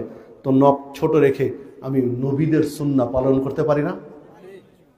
সম্মানিত উপস্থিতি, যে কথা বলছিলাম, নারী জনিত ফিতনা, যে ফিতনায় সমাজ জর্জরিত, বেহায়াপনা নারীরা করবে, শয়তানের বেহায়াপনার যোগান দেয়। যখন রাস্তায় বের হয়, শয়তান তাকে নগ্নতার প্রতি উস্কাতে থাকে। শয়তান প্ররোচনা দেয়, একটু ছোট কাপড় পরে বের হও, মেকআপ করে বের হও। শয়তান এই প্ররোচনাগুলো দেয়। এই জন্য দেখেন, একটা নারী বাড়িতে যত ভদ্র পোশাকে থাকে, একটা নারী স্বাভাবিক হয়ে থাকে, রাস্তায় বের হলে ও সাজু গুজু আর শেষ নাই। একটা নারীর সৌন্দর্য উপভোগ করার ব্যক্তি একজনই, তিনি হলেন স্বামী। একটা নারীর সৌন্দর্য উপভোগ করার ব্যক্তি একজন, তিনি হচ্ছেন স্বামী। দ্বিতীয় কোনো ব্যক্তি নেই। তাহলে একটা নারী সাজবে, সাজুগুজু করবে কার সামনে? স্বামীর জন্য। মনের মাধুরী মিশিয়ে পরীর মতো সেজে নিজেকে পেশ করবে স্বামীর জন্য। বেচারা স্বামী যেন পাগলের মতো তার দিকে তাকিয়ে থাকে। অন্য কোনো মেয়ের দৃষ্টি কি, চোখের সামনে একটা মেয়ে আসলে মনে হবে, আরে তুই কি আমার বাড়িতে আছিস, সেটা মহারানী। এইরকম সাজুগুজু করবে। তো মহাবরণরা তো স্বামীর কাছে সাজে না।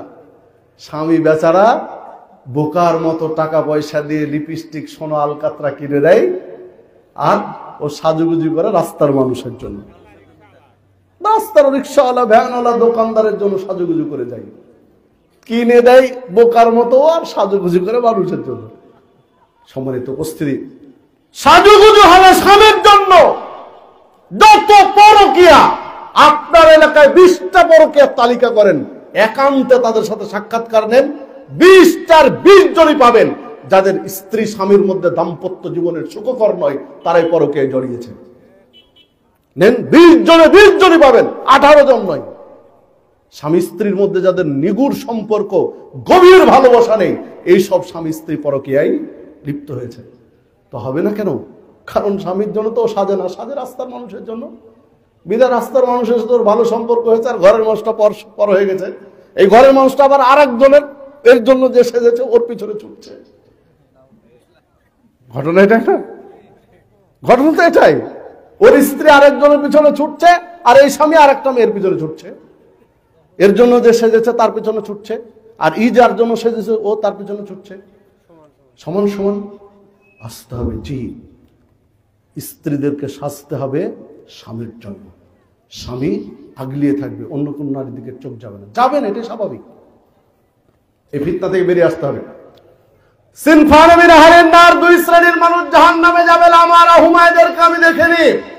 2 শ্রেণী, এক শ্রেণী হচ্ছে নেসাউন কাসিয়াতুন আমেলা, আর কাসিয়াতুন আরিয়া মুমিলাতুন মাইলা রুসুন কাসনামাতুল বুখতুল মাইলা লা ইয়াদখুলুল জান্নাহ ওয়া লা ইয়াজিদনা রিহা।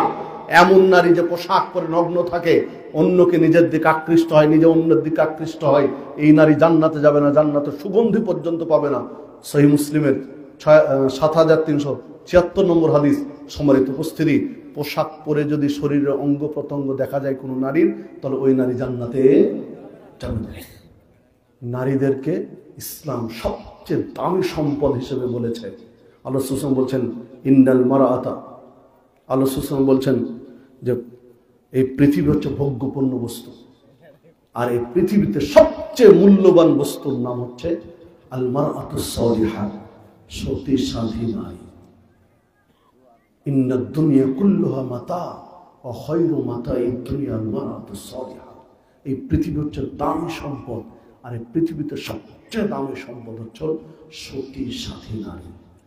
যে বাড়িতে একজন সলেহা স্ত্রী আছে, সতী সাধী নারী আছে, শুধু ওই লোকটার কাছে জিজ্ঞাসা করেন বাড়িতে সুখ কি জিনিস। কোটি টাকা ইনকাম করে কি করবেন যদি স্ত্রী সলে না হয়? লাখ টাকা, একদিনে 1 লাখ টাকা কামাই করে এসেছেন, বাড়িতে ঢুকে শুধু স্ত্রীর কাছে বললেন যে ভিতরের স্যান্ডেলটা এগিয়ে দাও তো, স্ত্রী এমন চোখ রাঙিয়ে বলল যে কেন তোমার চোখ নাই, নিতে পারো না? আপনার 1 লাখ টাকা ধুয়ে পানি খাবেন, কলিজা ছিঁড়ে যায় যে কার জন্য এত কষ্ট করলাম, কার জন্য এত পরিশ্রম করে নিয়ে আসলাম। কথাটাও যদি ও ব্যস্ত যদি থাকে একটু ভালো করে তো বলতে পারতো যে আমি ব্যস্ত আছি, ওখানে আছে নিয়ে নাও। কি বাঁকা একদম কলিজা ছিদ্র করে বের করে দিল। ওই লোকটাই বুঝে যে সলে স্ত্রীর গুরুত্ব কত। সম্মানিত উপস্থিতি, আল্লাহ রাসূল সাল্লাল্লাহু আলাইহি ওয়াসাল্লাম বললেন এই পৃথিবীতে সবচেয়ে দামি সম্পদ হচ্ছে আল মারআতুস সালিহা। মা বোনদের দৃষ্টি আকর্ষণ করছি, আপনি সলেহ হওয়ার চেষ্টা করুন। আপনি মডেল হিসাবে কাকে, কোন নায়িকা কাকে মডেল ধরেছেন, মডেল হিসাবে গ্রহণ করেন খাদিজাতুল কুবরা রাদিয়াল্লাহু আনহা। আল্লাহ সালাম পাঠাতেন জিবরিলকে দিয়ে খাদিজার কাছে যে খাদিজাকে আমার সালাম দিও, আল্লাহ সালাম পাঠাতেন। আপনি মডেল হিসাবে ধরেন খাদিজা রাদিয়াল্লাহু আনহাকে, আপনি মডেল হিসাবে ধরেন আয়েশা রাদিয়াল্লাহু আনহাকে। আল্লাহ রাসূল সাল্লাল্লাহু আলাইহি ওয়াসাল্লাম বলছেন এই পৃথিবী আরবের সবচেয়ে দামি খাবার হচ্ছে সারিদ, গোস্তের ঝোল দিয়ে রুটি ভিজিয়ে খাওয়া, এই খাবারকে সারিদ বলা হতো। তৎকালীন আরবের সবচেয়ে দামি খাবার। আল্লাহ রাসূল সাল্লাল্লাহু আলাইহি ওয়াসাল্লাম বলছেন যে আরবের মধ্যে সারিদ খাবার যেমন, সমস্ত মহিলাদের মধ্যে আয়েশা তেমন সবচেয়ে দামি।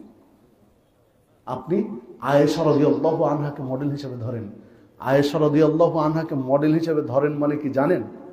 আয়েশা রাদিয়াল্লাহু আনহা বলছেন যে আমার স্বামী মারা গেল, নবী রাসূলদের নিয়ম যেখানে মারা যাবে সেখানে কবর হবে। আমার স্বামী মারা গেল, আমার ঘরে কবর দেওয়া হলো। এরপরে আমার বাবা মারা গেল, তখন আমার স্বামীর পাশে কবর দেওয়ার অনুমতি চাইলো, দিয়ে দিলাম। এবার আমার স্বামীর পাশে আমার বাবা আবু বকর সিদ্দিক রাদিয়াল্লাহু আনহু, দুইজনের কবর। আমি বাবার কবর আর স্বামীর কবর, প্রথমে স্বামী মারা গেলে স্বামীর কবর জিয়ারত করতে যেতাম স্বাভাবিকভাবে, স্বাভাবিক কাপড় দিয়ে আমি যেতাম। বাবা মারা গেল তখন বাপ আর স্বামী দুইজন আছে, দুইজনের কবর জিয়ারত করতে যেতাম স্বাভাবিকভাবে নিজের ঘরে। ওমর ফারুক রাদিয়াল্লাহু আনহু যখন মৃত্যু শয্যায় শায়িত, তার পেটে ছুরির উপর্যুপরি ছুরির আঘাত করা হয়েছে, প্রচুর রক্তক্ষরণ হয়েছে, মুমূর্ষ অবস্থায়, মৃত্যু প্রাণ যায় অবস্থা।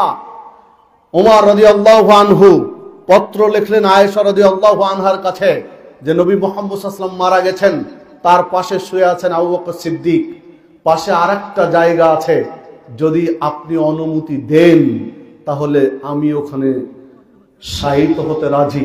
এটা পত্রবাহককে বলছে খবরদার বলবা না, খলিফাতুল মুসলিমিন এই আবেদন করেছে, এটা বলবা না, বলবা উমর ইবনুল খাত্তাব বলেছে। খবরদার খলিফা এই ডেজিগনেশন ব্যবহার করবা না, ওখানে বলবা খাত্তাবের পুত্র উমর এই আবেদন করেছেন, আপনি যদি রাজি হন তাহলে আবু বকরের পাশে যে খালি জায়গাটা আছে এখানে উনি ঘুমাতে চাচ্ছেন, শেষ চিরনিদ্রাটা ওখানে শায়িত হতে চাচ্ছেন। আয়েশা রাদিয়াল্লাহু আনহা বলছেন আমি মনে মনে ভাবতাম যে আমি মারা গেলে হয়তো এই জায়গাটা, আমি শেষ দাফনটা যেন আমার এখানে হয়। যখন ওমর রাদিয়াল্লাহু আনহু এই প্রস্তাব দিলেন তখন তার মর্যাদার দিকে খেয়াল করে আমি আমার ইচ্ছা কুরবানি দিয়ে দিলাম। সম্মানিত উপস্থিতি, মা বোনদের দৃষ্টি আকর্ষণ করছে, আপনাদেরকে কণ্ঠের পর্দা নিয়ে ওয়াজ করেছি, আপনারা গল্প করছেন, আমি স্টেজে বসে থেকে শুনছি।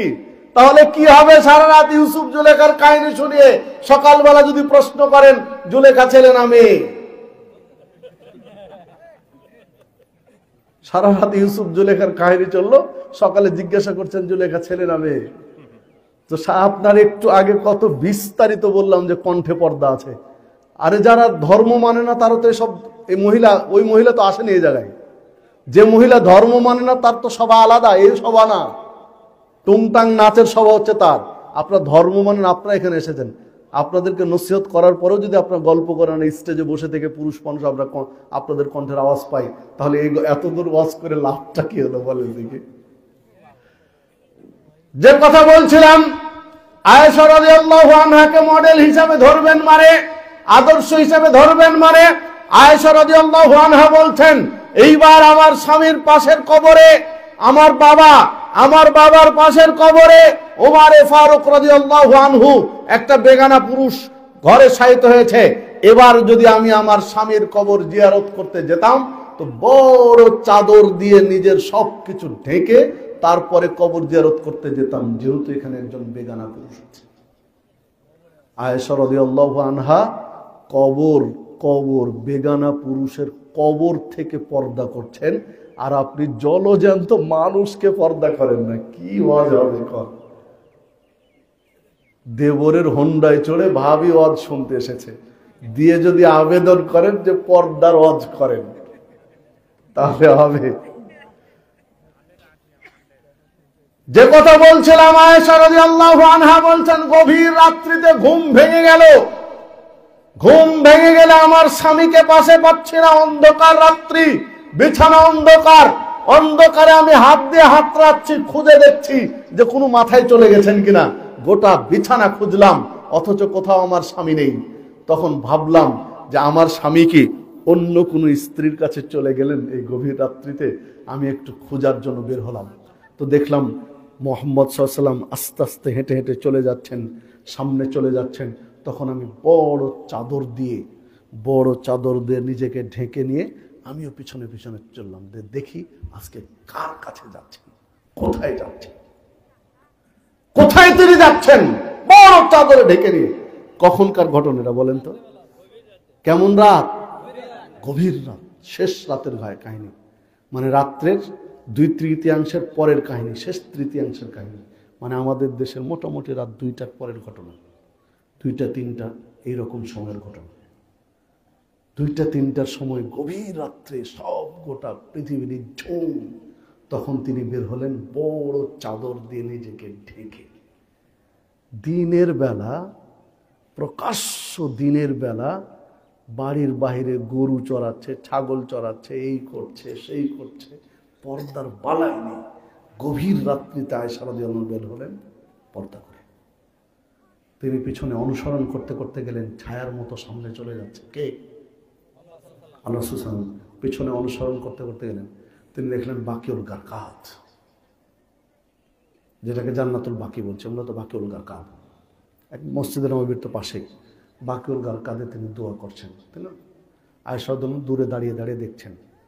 দোয়া শেষ হলো, আল্লাহ রাসূল সাল্লাল্লাহু আলাইহি ওয়াসাল্লাম বাড়ির দিকে আসা শুরু করলেন। আয়েশা রাদিয়াল্লাহু আনহা তার আগে বাড়িতে উড়ে আসা শুরু করলেন।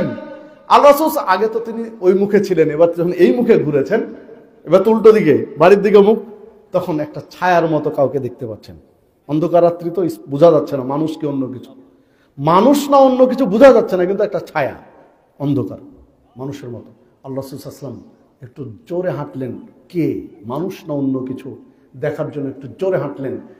আয়েশা রাদিয়াল্লাহু আনহা বলছেন, আমি একটু জোরে হাঁটলাম যেন আমাকে দেখতে না পায়। এক সময় দেখছি আল্লাহ রাসূল সাল্লাল্লাহু আলাইহি ওয়াসাল্লাম দৌড় দিয়েছেন মানে দেখার জন্য, তখন আমিও দৌড়ালাম। আমি আগে এসে বিছানায় লেপ মুড়ি দিয়ে ঘুমিয়ে গেলাম।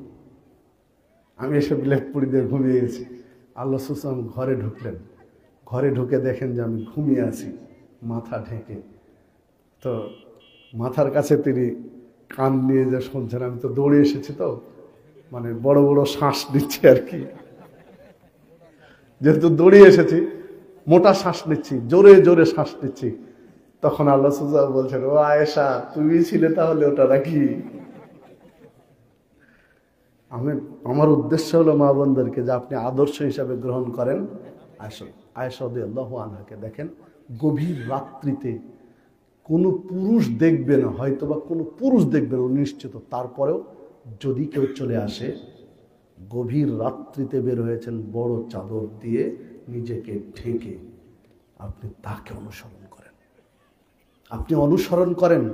আসিয়াকে, ফেরাউনের স্ত্রী, ইদ ক্বালাত রাব্বি ইবনি লি ইনদাকা বাইতান ফিল জান্নাহ, অত্যন্ত বালুতে যখন চিৎ করে শুয়ে দিয়ে বুকে পাথর চাপা দিয়ে রেখেছে, স্বামী ফেরাউন রব হিসেবে মানার জন্য বাধ্য করছে, তখন আল্লাহকে ডাক দেবেন, আল্লাহ তুমি আমার জন্য তোমার কাছে জান্নাতে একটা ঘর নির্মাণ করো। মুসনাদে আমাদের মধ্যে আসছে, হাদিসটা কেউ কেউ গ্রহণীয় বলেছেন যে আল্লাহ তাকে জান্নাতে ঘর দেখার সুযোগ দিয়েছিলেন মৃত্যুর আগে। যখন জীবনটা বেরিয়ে যায় তার, তখন জান্নাতের ঘরটা আল্লাহ তাকে দেখার সুযোগ করে দিয়েছিলেন। আপনি আদর্শ হিসাবে গ্রহণ করেন আসিয়াকে, আদর্শ হিসেবে গ্রহণ করেন ফাতিমা রাদিয়াল্লাহু আনহাকে, আপনি আদর্শ হিসেবে গ্রহণ করেন মারিয়াম আলাইহিস সালামকে। আপনি তো তাদেরকে গ্রহণ করেন না, গ্রহণ করেন কোন ল্যাংটা নায়িকা বিয়ে ছাড়া বাচ্চা পয়দা দেয়, তারা নাকি আদর্শ।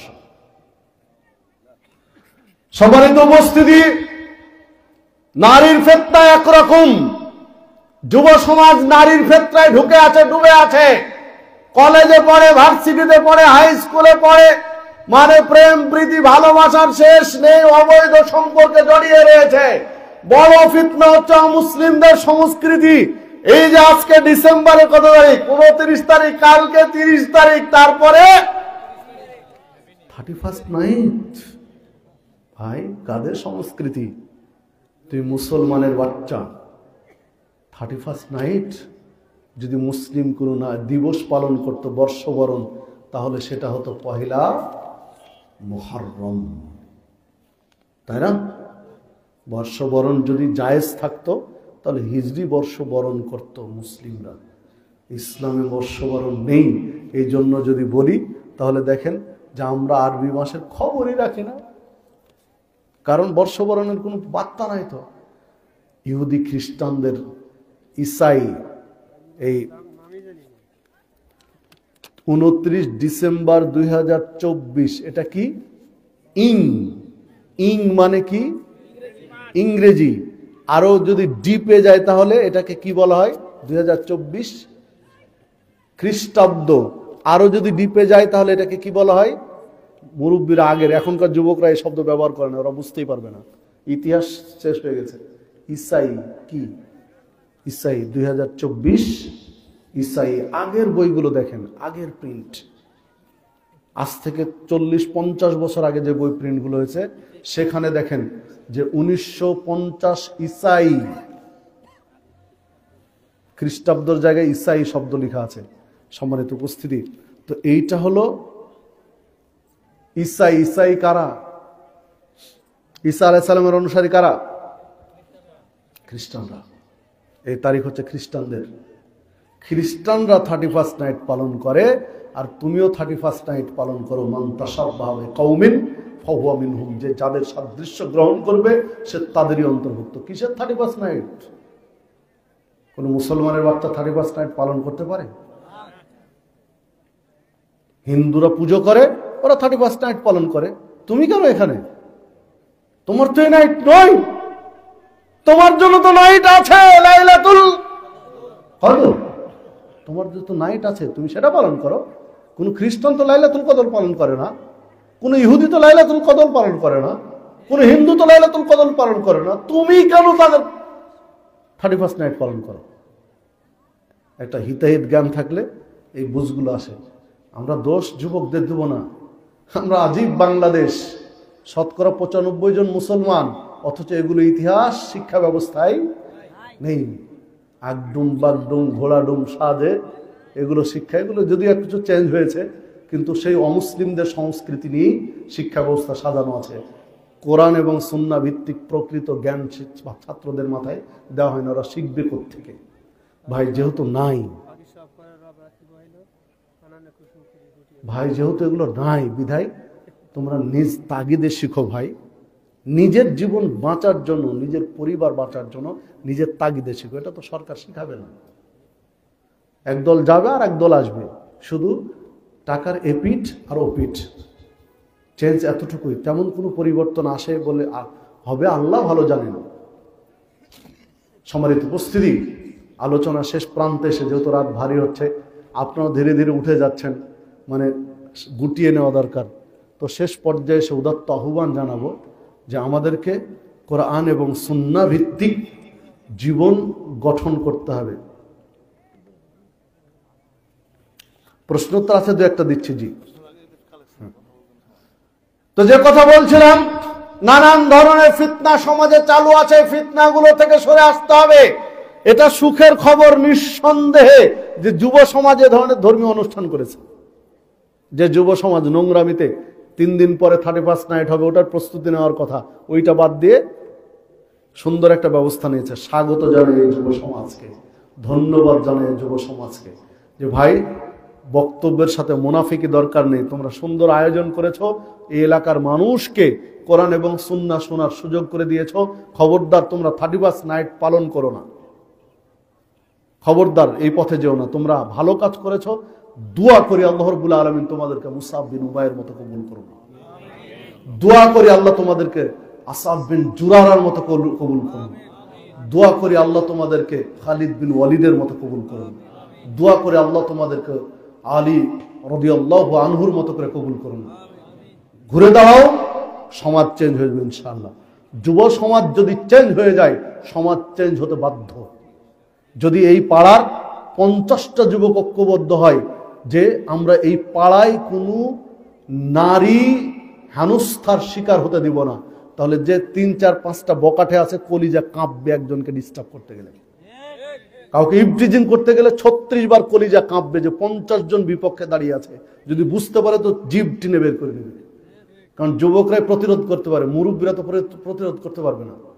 মানে এই জায়গাগুলোতে, এই জায়গাগুলো যুবকদের দরকার। তো যুব সমাজ এগিয়ে আসছে, স্বাগত জানাই যে আল্লাহ তোমাদেরকে আরো এগিয়ে দেয়।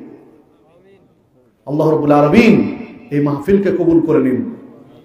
যেহেতু মসজিদ মক্তবের উদ্যোগে আজকের মাহফিল, উদাত্ত আহ্বান জানাবো যে যতটুকু পারে সাদকা করবেন, দান করবেন। আলহামদুলিল্লাহ আপনারা দান অনেকেই করেছেন, আলহামদুলিল্লাহ। যারা যে দান করেছেন কবুল করুন আল্লাহ রাব্বুল আলামিন। বাকিরা প্রত্যেককে দান সাদাকা করবেন। মা বোনদের দৃষ্টি আকর্ষণ করব, আপনারা যে যতটুকু পারবেন দান সাদাকা করবেন অবশ্যই।